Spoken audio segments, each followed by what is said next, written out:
बात नहीं थी जो पिछले 2 इलेक्शन में हमने देखा कि बहुत अनप्रेडिक्टेबल नतीजे थे। इस बार बड़े प्रेडिक्टेबल नतीजा था और कमला कुछ देर के लिए ही उसको एक झटका दे पाई और वो भी कुछ लोग कहते हैं कि जो ट्रेडिशनल मीडिया था उसके मरोने में था। अब आप क्या सोचते हैं कि इस वक्त क्या सूरत हाल है? बिल्कुल आपने सही हाथ रखा है नफ्स पे। मैंने खुद बल्कि अभी कुछ देर पहले ही एक ट्वीट भी किया कि लगता यह है कि जो मेन स्ट्रीम मीडिया था यहाँ का, जो लिबरल लीनिंग है या लेफ्ट लीनिंग मीडिया, उसने एक तासुर ऐसा पैदा किया था कि ये it was a very close race. अब लग ये रहा है कि it was never a close race. पहले से जो ट्रेंड्स थे, जो लोग देख रहे थे गली कूचों में लोगों से बात करके, मॉल्स में, सड़कों पर, कि ट्रंप को वाकई पहले से बहुत ज़्यादा, यानी खुद मैं आपको बताऊं, जो पाकिस्तानियों का तो खैर जिक्र छोड़िए, लेकिन जो मुस्लिम कम्युनिटी और मेरे अपने जो काफ़ी ख़ानदान के काफ़ी लोग यहाँ पर इस एरिया में भी रहते हैं, तो वो जो कि यंग कपल्स हैं और बड़े ही प्रैक्टिसिंग मुस्लिम वगैरह सब है, उनका सिर्फ एक जो गज़ा का एक ऐसा पॉइंट था कि जहाँ पर काफ़ी लोगों की सुई अटक गई थी, तो हमारे लोगों ने बहुत वोट दिया ट्रंप को। अच्छा, फिर उसके बाद हैरत की बात है हिस्पैनिक्स, यानी जो यहाँ की जो हिस्पैनिक कम्युनिटी है, उनके बारे में उनके ख्यालात बहुत ख़राब ख्यालात हैं, लेकिन उसमें भी काफ़ी लोगों ने उनको वोट दिया। फिर आप आ जाइए, इवन ज़ाहिर इंडियंस हैं जो ट्रेडिशनली डेमोक्रेटिक रहे हैं, उन्होंने भी उनको वोट दिए। तो लगता ये है कि अगर आप उस पे इस वक्त मैप पे देखें तो पूरा जो बोर्ड है वो सिवाय चंद जो ईस्ट और वेस्ट कोस्ट जो कोस्टल स्टेट्स को छोड़ के पूरा मैप आपको रेड नजर आता है, सुर्ख है। और जो इवन जो ब्लू स्टेट्स हैं कैलिफोर्निया में, वहां पर भी इनका मार्जिन लेस देन जो जीती है मोहतरमा, तो वो अबाउट 55 to 48, 49 ऐसे इस तरह से जीते। वहां भी ऐसा नहीं है कि बहुत ही ओवरवेलमिंग उनको फतेह हासिल हुई है। तो ये एक बहुत शर्मनाक, मैं कहता हूँ, शिकस्त है डेमोक्रेटिक पार्टी की। न सिर्फ ये कि वो व्हाइट हाउस उन्होंने खो दिया, बल्कि हाउस ऑफ रिप्रेजेंटेटिव्स जो कि पहले से ऑलरेडी रिपब्लिक के पास था, अब उनकी और अक्सरियत बढ़ गई है। सेनेट इनके डेमोक्रेट्स के पास था, अब सेनेट भी उन्होंने ले लिया है। तो इस वक्त तो अब ये इस वक्त सूरत हाल ये है कि अब जब ट्रंप संभालेंगे तो वो बिल्कुल he will be like a king, यानी उनका जो अपना मिजाज है इस वक्त भी, जो इवन जो इंटरनल जो उनकी जो रिपब्लिकन पार्टी की सिचुएशन है, उसमें तमाम जितने भी बड़े बड़े लीडर्स हैं वो उनके सामने हाथ बांधे खड़े हुए हैं। कोई जुर्रत नहीं कर सकता कि उनकी किसी बात को रद्द करे। रद्द करना तो खैर बहुत दूर की बात है, पब्लिकली किसी बात से डिसएग्री करना या उसको थोड़ा बहुत उसमें रद्द बदल करने की कोशिश करना, वो नामुमकिन है। तो ट्रंप का जो एक क्लोज जो एक सर्कल होगा जिसमें इलॉन मस्क साहब बहुत अहम किरदार अदा करेंगे।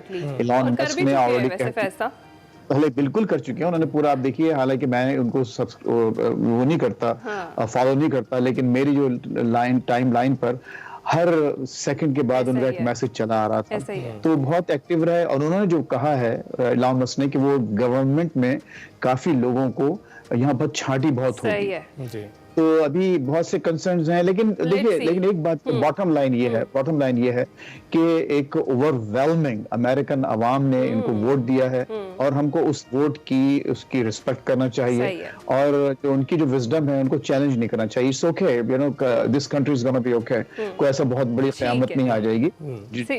जिस चीज के हम आदी थे, अब वो शायद वो हमारे सामने रहेंगे, उसमें तब्दीली आएगी। जी, बिल्कुल ठीक है। अच्छा जमील साहब, आपकी इजाजत से मैं जरा कामरान यूसुफ साहब से बात करूंगी, वहीं मौजूद है। कामरान यूसुफ साहब, जिस तरह से अभी हम बात कर रहे हैं हिस्टोरिक विक्ट्री पर ट्रंप की, उस पर एक तो आई वुड लाइक कि आप कमेंट करें, और दूसरा ये कि अफगानिस्तान से जब इनखला हुआ था अमेरिका का, तो उसके बाद से हमने देखा कि वाशिंगटन के लिए पाकिस्तान की उस तरह की अहमियत नहीं रही थी, और इस दौरान अमेरिका ने जो पाकिस्तान के मामलात हैं उनमें बहुत ज़्यादा इंटरफेरेंस जो थी वो भी छोड़ दी थी। तो क्या आप देखते हैं डोनाल्ड ट्रंप के सदर मुंतखब होने के बाद इस हिकमत अमली में कोई तब्दीली आएगी?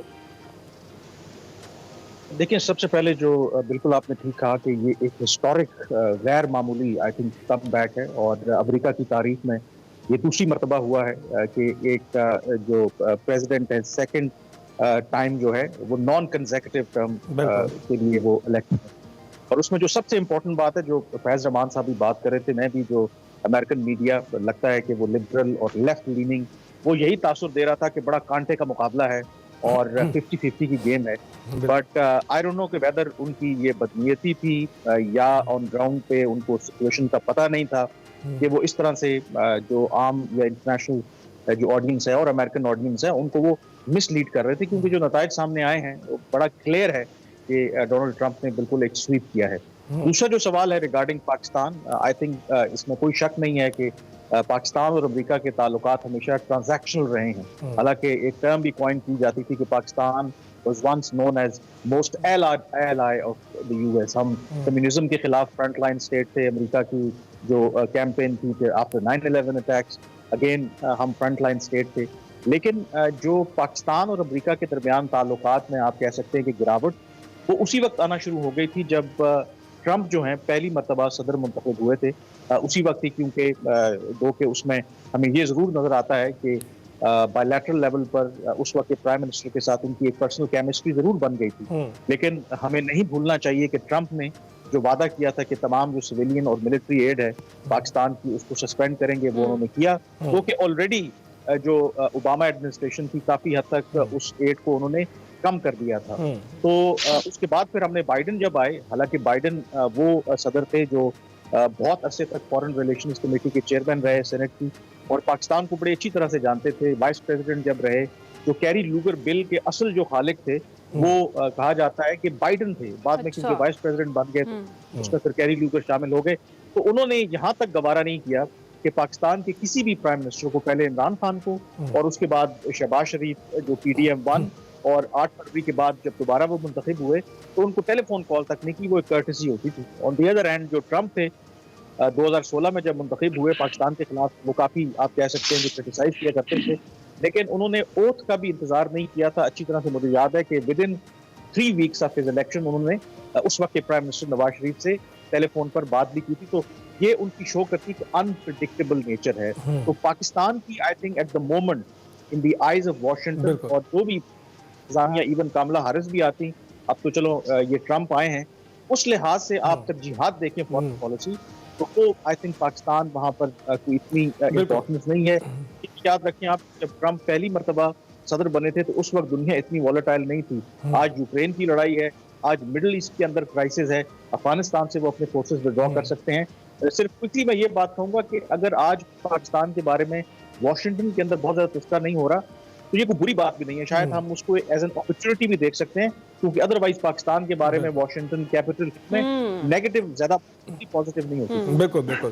تو ڈاکٹر صاحب آپ کی طرف آتے ہیں. دیکھیے جو کامران صاحب بات کر رہے ہیں اس میں دکھائی دے رہا ہے کہ پاکستان سے جو پہلے معاہدے کرتے تھے جو امریکی ادارے تھے, جو بین الاقوامی ادارے ہیں, اس میں کافی گنجائشیں باقی تھیں. لیکن اب ہم دیکھ رہے ہیں کہ رسہ جو ہے وہ کھینچا جا رہا ہے اور کوششیں کی جا رہی ہے کہ کڑی سے کڑی شرائط پر پاکستان کو اپنے پیروں پر کھڑا کرنے کی کوشش کی جائے. اور وہی ہم دیکھ رہے ہیں کہ امریکہ اپنے ایلائز کے ساتھ بھی یہی کر رہا ہے, جو یورپین ایلائز ہیں. کبھی نیٹو کے حوالے سے وہ یہ بات کرتے ہیں کہ نیٹو کو وہ ڈیمینش کریں گے اور ان کو کہیں گے کہ جو اپنے سیکیورٹی اخراجات بڑھا نہیں رہے ہیں, ایکسپینڈیچرز بڑھا نہیں رہے, ہم